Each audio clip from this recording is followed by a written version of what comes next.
Chapitre 13. Atlantique Nord, au large du Svalbard. D'étranges bruits métalliques secouaient la carcasse du sous-marin, ainsi qu'un entêtant son de goutte à goutte qui, bien que variable selon les endroits, était omniprésent. « Lieutenant, fit Guterman, j'ai l'impression que nous avons subi des dégâts.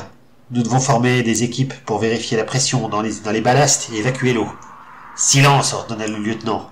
« Gardez les mains bien visibles et avancez. »« Pourriez-vous m'expliquer ce qui se passe ?» demanda Barbeau. « Il se passe que notre bâtiment fait la même chose que le Reich, répliqua Guterman. Il plonge vers les abysses. »« Ça par exemple, murmura Barbeau, comme si la nouvelle n'avait rien d'alarmant. Je n'aurais jamais pensé à cela. Est-ce vrai, lieutenant Sedler ?» Pour toute réponse, l'officier agita son pistolet sous le nez de ses prisonniers, pour leur faire signe d'avancer. Pour cet officier exemplaire, qui n'avait jamais eu la moindre défaillance, ce trajet était soudain devenu un calvaire. Un sifflement aigu et continu lui vrillait les oreilles, l'empêchant d'entendre la moitié de ce qui se passait autour de lui. Ses tempes semblaient sur le point d'éclater. Tout à coup, un bruit sourd se fit entendre, et le sous-marin fut violemment secoué. Sedler perdit l'équilibre et s'écroula sur le sol. 5 centimètres d'eau amortirent sa chute. « Ça va, lieutenant ?» fit une voix. « Je vais vous aider. » La voix de Guterman. « Je vous interdis de m'aider, caporal !» répondit Sedler. « Avancez !»« C'était quoi ce bruit ?» demanda Ludwig. « Un grenadage !» répondit Guterman. « Nous sommes en train de plonger pour échapper à un navire de surface qui nous balance des mines. Mais nous descendons trop vite et trop loin. Je ne sais pas si le bâtiment va tenir le coup. Le navire et les hommes, parce que la pression va se faire sentir. »« Bravo, caporal !» railla Sedler. « Pour un premier voyage, vous comprenez vite. Tout l'équipage est à l'avant, nous allons les rejoindre. » Guterman n'avait pas osé préciser que Sedler était le premier à subir les effets de la pression. L'officier se déplaçait lentement pour ne pas trébucher à chaque pas, et ses oreilles le faisaient visiblement souffrir.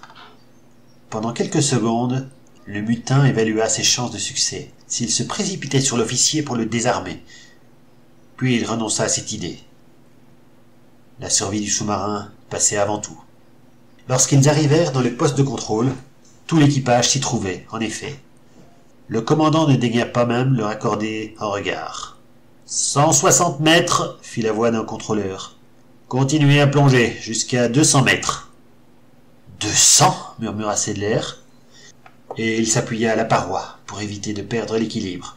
Hammerschmidt lui fit signe de s'approcher. « Monsieur Sedler !» demanda-t-il dans un murmure.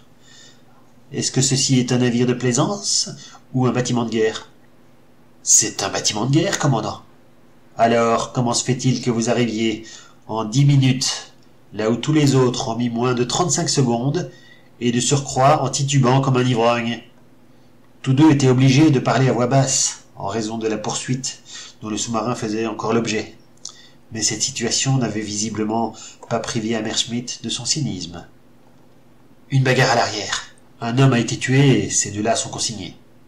Qui est mort? Le soldat, Karl Weiss. Hammerschmidt jeta un œil discret sur les deux matelots. Il n'eut aucun mal à imaginer ce qui avait dû se passer en voyant la chemise de Guterman maculée de sang. Il est mort comme il a vécu, proclama le commandant, en guise d'éloge funèbre. Hartmann, conduisez le soldat Baltz et le caporal Guterman au carré des officiers, et veillez à ce qu'ils n'en sortent pas. Les deux matelots suivirent docilement le lieutenant Hartmann vers la cabine à l'avant du vaisseau. Elle était à peine plus grande que la cabine du capitaine, mais 5 hommes devaient se la partager. C'était aussi le seul endroit où il était possible d'enfermer quelqu'un. « Croiseur ou avion ?» demanda Sedler à son capitaine. « 2 croiseurs, monsieur Sedler. La pire situation possible. Nous sommes sur le point de dépasser la profondeur maximale prévue pour ce bâtiment. Mais je suis certain qu'il tiendra le coup. Beaucoup mieux en tout cas que contre ces croiseurs. »« Ces croiseurs ne seront pas un problème bien longtemps, » proclama Barbeau, qui entrait dans la conversation sans y avoir été invité. « Je sais désormais où se trouve la porte de l'Agartha, et nous allons la franchir bien avant que la menace ne se précise. »« Signor Barbeau, fit Hammerschmidt d'un ton glacial, si vous ne baissez pas le ton immédiatement, je serai dans l'obligation de vous faire mettre un bâillon. » Contrairement aux 2 officiers, l'occultiste ne s'était pas donné la peine de chuchoter. « Je vous demande pardon, » pria-t-il. M'autorisez-vous à m'entretenir quelques instants avec les prisonniers? Hammerschmidt fronça les sourcils. Cette requête était pour le moins inattendue. Sedler hocha négativement la tête, mais le capitaine n'en tint aucun compte. Allez-y, mais faites le moins de bruit possible.